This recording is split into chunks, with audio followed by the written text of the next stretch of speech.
हर कोई अपनी बेटी की शादी बड़े घर में करना चाहता है। हर कोई चाहता है कि बेटी का होने वाला ससुराल खूब पैसे वाला हो, लेकिन उसके लिए धोखाधड़ी वो तो सही बात नहीं है, क्योंकि धोखे की शादी में क्या होता है देखिए जरा। मैं तो कह रही हूँ ये रिश्ता किसी भी हाल में हाथ से जाना नहीं चाहिए। अरे कैसी बात कर रही हो भाग्यवान, बड़े घर के लोग हैं, उनकी डिमांड लड़की को लेकर क्या क्या है सुना भी है तुमने? हाँ सुना, सुंदर लड़की चाहिए जो मेरी राधा है ही। अरे लेकिन सुंदर के साथ पढ़ी लिखी भी चाहिए जो उनका बिजनेस संभाल ले, समझी? तभी वहाँ राधा आती है। पापा आप तो चुप ही रहिए, हर वक्त पढ़ाई पढ़ाई करते रहते हैं। अरे माँ ने भी तो पढ़ाई नहीं की है, लेकिन चल रहा है ना घर। हाँ, क्योंकि मेरी किराने की दुकान है, वहाँ सिर्फ आटा चीनी तोलना होता है। जिस घर का लड़का तुझे देखने आ रहा है उसका इंपोर्ट एक्सपोर्ट का काम है, समझी? कहाँ तक मैनेज करेगी तू? हाय रे, ये कौन सा काम होता है पापा? ये तो मैंने पहली बार सुना है। अरे मेरी लाडो बेटा, काम जो भी हो लेन देन आना चाहिए, वो तो तुझे आता ही है ना। अरे माँ, उसकी तो आप चिंता ही ना करो, बिल्कुल कॉन्फिडेंस में कोई कमी नहीं है तुम्हारी बेटी में। आने दो, कौन आता है देख लेंगे। फिर क्या था, सुंदर दिखने वाली अंगूठा छाप राधा को देखने शाम को बड़े व्यापारी के घर से लड़का और उसके माँ बाप आते हैं। कितनी प्यारी सी लड़की है माँ, अगर ये हाँ कर देना तो आप भी अभी हाँ ही कर देना, बाद में बात कर लेना। अरे क्यों उड़ा जा रहा है, देख तो ले कितनी पड़ी है, कल को बिजनेस देख पाएगी कि नहीं? हाँ तो कर लो ना बात, आपको तो बिजनेस की पड़ी रहती है, बहू ना हो गया मैनेजर रखने आए। अरे चुप कर, जब देखो बाप से लड़ता रहता है। सुंदरता का अचार डालना है क्या? पढ़ाई भी जरूरी होती है। आप लोगों का हो गया हो तो हम लोगों से भी बात कर लो। वो क्या है ना, कब से देख रहा है, खुसर फुसर चल रही है। घर से बात करके नहीं आए थे क्या? अब बहुत मजाक करने की आदत है मेरी बीवी को। लड़की तो बहुत सुंदर है आपकी। हाँ, सारा मोहल्ला कहता है भाभी जी पर गई है। लेकिन कसम लगे जो मैंने कभी घमंड किया हो। अरे वो पास की शर्मा जी तो जब भी निकलते हैं कहते हैं माँ भी हीरोइन है इसकी। अच्छा, कब बोल रहा था ये शर्मा? साले को बता कर आता हूँ। मैं तो कभी भाभी जी के लिए ये नहीं बोला कि उनके बाल, उनकी आंखें, उनकी चाल माशाल्लाह। मैं क्या बोल रहा हूँ, बिटिया को बाद में देखते हैं। चलिए ना हम लोग मिलकर शर्मा जी की बीवी को ही देखाते हैं।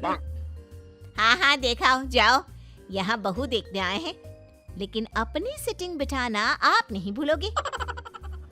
खैर, अगर बात को किया जाए कि मामला क्या चल रहा था, तो मामला था राधा की शादी का, जो एक बड़े व्यापारी की बेटी से होनी है, जिन्हें सुंदर के साथ पढ़ी लिखी लड़की भी चाहिए। अब हाँ तो राधा बेटा, आपने कितनी पढ़ाई की है? राधा धीरे से हथेली खोलकर देखती है जहाँ 3 शब्द लिखे होते हैं, MBA। जी मैंने MBA किया है। अरे वाह बेटा वाह, मैनेजमेंट वाली हो, तब तो बिजनेस को खूब अच्छे से समझोगी। भाई वाह, हमें लड़की पसंद है जी। मैं भी 2-4 सवाल पूछ लूं? MBA तो है, लेकिन बेटा घर के मैनेजमेंट के बारे में क्या विचार है? विचार मैनेजमेंट घर का, वैसे मैनेजमेंट मतलब दरअसल अंगूठा छाप राधा को मैनेजमेंट का मतलब भी नहीं पता था। मजाक बहुत करती है ये। बिल्कुल मेरी तरह। वो दरअसल ये कहना चाहती है कि जिस घर में आपके जैसी महिला हो, उस घर का क्या मैनेजमेंट जी, वो तो आपने अच्छे से संभाला ही होगा। जी वैसे ये बात तो बिटिया ने सही कहा, मेरा पूरा घर मैं कंट्रोल करती हूँ। यहाँ भी आना था तो सारी मर्जी मेरी ही चली है। चलिए, रिश्ते को मेरी भी हाँ है। चलो फिर राधा, हम लोगों के साथ घर चलो। अच्छा, मैं कपड़े पैक करके आती हूँ। बेटा शादी करके दुल्हन लाते हैं, जल्दी करा देंगे शादी। बस बिजनेस हमने ना बहुत फैला लिया है। आप जल्दी से बहू आए और ज्वाइन कर ले, काम संभाल ले। क्या है पापा, फिर से बिजनेस? अरे मेरी शादी कराने आए ना, कोई न्यू ज्वाइनिंग हायर करने, आप भी ना।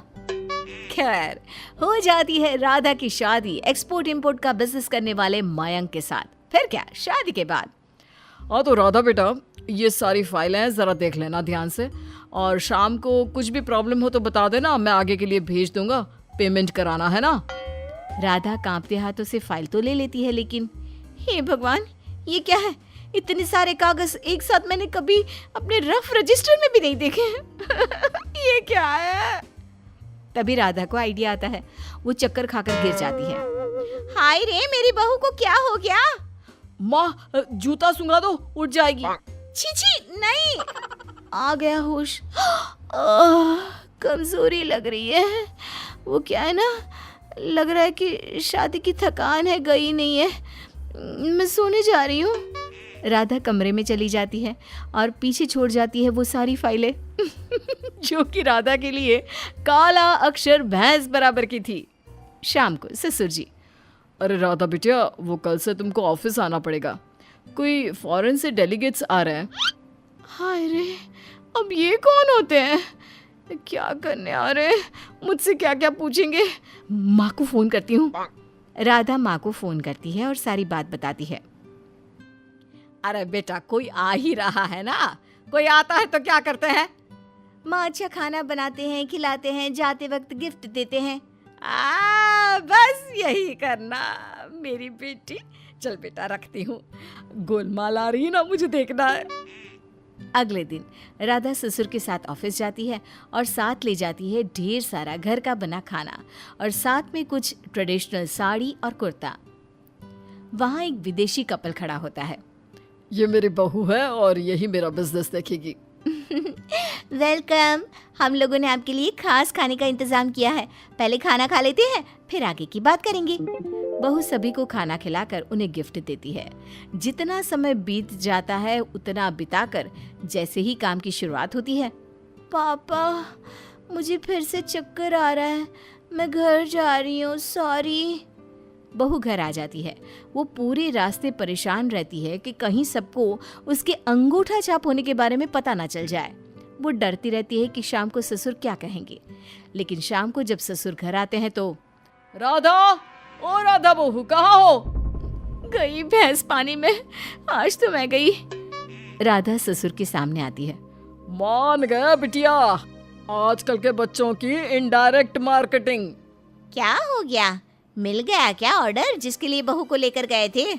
अरे बहू ने जो खाना बनाया, उसके मसाले और गिफ्ट के कुर्ते और साड़ी का बल्क में ऑर्डर आया है। वाह बहू वाह।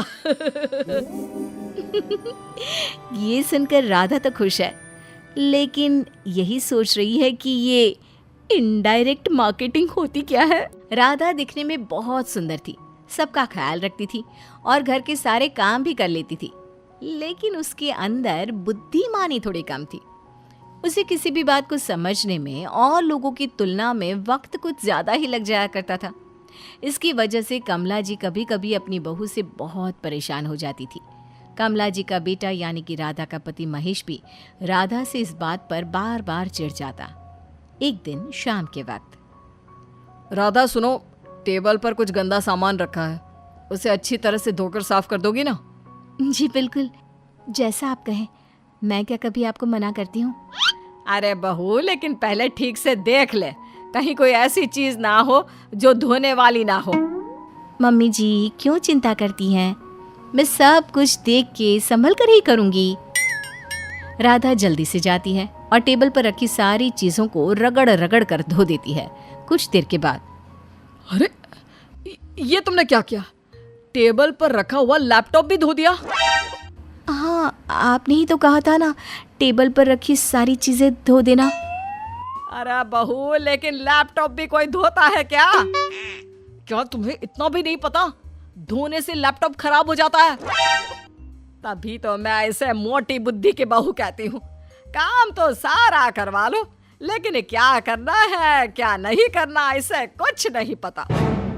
लेकिन मम्मी जी इनका लैपटॉप बहुत गंदा हो रहा था, उस पर खूब सारी मिट्टी भी जमा हो रखी थी। अरे लैपटॉप के ऊपर मिट्टी जमा हो रखी थी तो तुमने उसे अच्छी तरह धोकर बाहर तार पर सुखा दिया। ऐसा कोई करता है क्या? सही कहती है माँ, मोटी बुद्धि हो तुम, मोटी बुद्धि। लो कर लो बा, एक तो दिल से सारा काम करके दिया, अच्छे से रगड़ रगड़ कर साफ कर दिया, और ऊपर से कहते हो कि मोटी बुद्धि हो। एक दिन राधा सब्जी मंडी में सब्जी लेने के लिए गई। जाने से पहले उसने अपनी सास से पूछा, मम्मी जी जरा बता दीजिए ना क्या क्या सब्जियां लेकर आनी है, फिर मैं कुछ उल्टा सीधा ले आऊंगी और आप मुझे मोटी बुद्धि वाली बहू कहकर बुलाएंगी। देख बहू, भिंडी, लौकी और आलू लेकर आना, और हाँ खीरा जरूर ले आना, महेश को बहुत पसंद है। ठीक है मम्मी जी, जो जो सब्जियां आपने कही है सारी की सारी ले आऊंगी। अच्छा सुनो बहू, वो बाजार में 2 तरह के खीरे आते हैं, एक देसी वाला एक चाइनीज वाला। हाँ तो मम्मी जी कौन सा वाला लाना है? चाइनीज वाला थोड़ा नरम होता है तो महेश को बहुत पसंद है, देसी खीरा वो खाता ही नहीं। राधा सब्जी लेने के लिए सब्जी वाले की दुकान पर जाती है और सब्जी वाले से खीरा मांगती है। भैया जी चाइनीज खीरा दे दीजिए ना, पूरा 1 किलो दीजिएगा, हमारे इनको ना ये वाला बहुत पसंद है। लेकिन तभी सब्जी की दुकान पर खड़े हुए 2 लोगों को बातें करते हुए सुनती है। अरे भाई, तुमने सुना हमारे देश में चाइनीज चीज़ों का बहिष्कार हो रहा है। सही कहते हो भाई, चाइना की बनी हुई चीज़ों को हमें खरीदना नहीं चाहिए। अरे इन लोगों ने हमारे देश में तबाही मचा रखी है। ये सुनते ही राधा ने सब्जी वाले से कहा, देखो भैया वो चाइनीज वाला खीरा मत देना। ठीक है बहन जी, देसी वाला दे देता हूँ। कुछ देर बाद राधा सब्जियां लेकर घर लौटती है। क्या हुआ बहू, चाइनीज खीरा नहीं था क्या बाजार में जो ये वाला लेकर आ गई? अरे नहीं नहीं मम्मी जी, मैंने सोचा कि हम लोगों को भी अपने देश की भलाई का काम करना चाहिए। अब खीरा खरीदने में देश की भलाई कैसे होगी, जरा हमें भी समझाओ। अरे मैंने 2 आदमियों को बातें करते हुए सुना था, बोल रहे थे कि चाइना की बनी हुई चीज़ों को काम में नहीं लेना चाहिए। हाँ तुम्हारी बात तो सही है, चाइना की बनी हुई चीज़ों का हमें इस्तेमाल नहीं करना चाहिए। अरे पर इसका खीरे से क्या लेना देना? अरे मम्मी जी चाइनीज खीरा मतलब चाइना का बना हुआ खीरा, तो मैंने सोचा मुझे इसे नहीं खरीदना चाहिए। हे भगवान, अरे इतना तो दिमाग चलाती, हमारे देश में मिलने वाला खीरा कोई चाइना से थोड़ी ना आता है। सब्जी वाला क्या रोज चाइना जाकर खीरा खरीदता है? अरे बहू, चाइनीज खीरा उसका सिर्फ नाम है, उगता तो वो हमारे देश में ही है। तू भी ना कमाल करती है कभी कभी। सही कहती है मम्मी जी, बाकी सब ठीक है, लेकिन राधा सच में है तो मोटी बुद्धि। बेचारी राधा सबके मुंह से खुद के लिए मोटी बुद्धि सुनकर परेशान हो जाती है, लेकिन अपने सीधे साधे स्वभाव की वजह से वो किसी से कुछ नहीं कहती, चुपचाप सब काम करती रहती है। सब लोग उसे थोड़ा सा बेवकूफ़ भी समझते हैं, लेकिन असल में राधा दिल की बहुत अच्छी थी। और फिर एक दिन अचानक से कमला जी की तबीयत बिगड़ जाती है। ये अचानक क्या हो रहा है, मेरे सीने में बहुत तेज दर्द हो रहा है। बहू राधा, जरा इधर तो आओ। क्या हुआ मम्मी जी, आप ठीक तो है ना? अचानक आपकी तबीयत को क्या हुआ? लगता है मुझे दिल का दौरा पड़ा है बहू, मेरे सीने में बहुत तेज दर्द हो रहा है। ऐसा मत कहिए मम्मी जी, ये तो भी घर पर भी नहीं है, मैं क्या करूं कुछ समझ में नहीं आ रहा। मुझे जल्दी से अस्पताल ले चल, बहुत दर्द हो रहा है बहू। ठीक है मम्मी जी, लेकिन हॉस्पिटल पहुंचने में थोड़ी देर लगेगी। एक काम करिए, तब तक आप ये वाली दवा खा लीजिए। लेकिन बहू, ये दवाई किस चीज़ की है? खा लीजिए मम्मी जी, मुझ पर भरोसा कीजिए। कुछ देर बाद महेश और राधा कमला जी को अस्पताल में एडमिट करवा देते हैं। क्या आप में से किसी ने इनको कोई दवाई दी है? नहीं डॉक्टर साहब, मैंने तो कोई दवाई नहीं दी। डॉक्टर साहब, मैंने मम्मी जी को एक दवाई दी थी। राधा, तुमने डॉक्टर से बिना पूछे मम्मी जी को दवाई दे दी? मैं क्या करती, मम्मी जी को बहुत दर्द हो रहा था तो मैंने सोचा उनको दर्द की दवाई दे देती हूँ। लेकिन ये कोई ऐसा वैसा दर्द नहीं था मैडम, ये हार्ट अटैक था, कुछ भी हो सकता है। देखो राधा, तुम्हारी मोटी बुद्धि की वजह से आज मम्मी जी की जान चली जाती।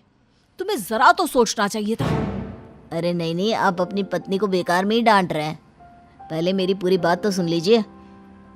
क्या मतलब डॉक्टर साहब? मेरी माँ ठीक तो है ना?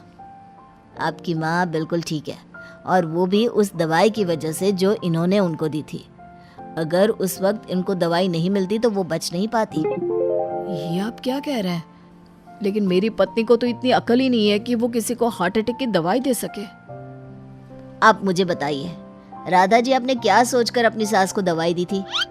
वो क्या है ना डॉक्टर साहब, मम्मी जी को बहुत दर्द हो रहा था, तो मैंने सोचा मम्मी जी को सर दर्द की दवाई दे देती हूँ। देखा डॉक्टर साहब, मैंने कहा था ना मेरी बीवी एकदम मोटी बुद्धि की है। वो तो भला हुआ कि माँ को कुछ हुआ नहीं।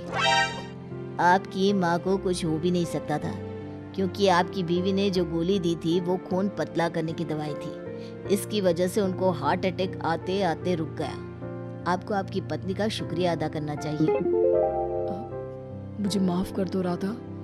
मैं और मेरी माँ तुम्हें हमेशा मोटी बुद्धि कहते रहे, लेकिन आज तुम्हारी इस मोटी बुद्धि की वजह से मेरी माँ की जान बच गई।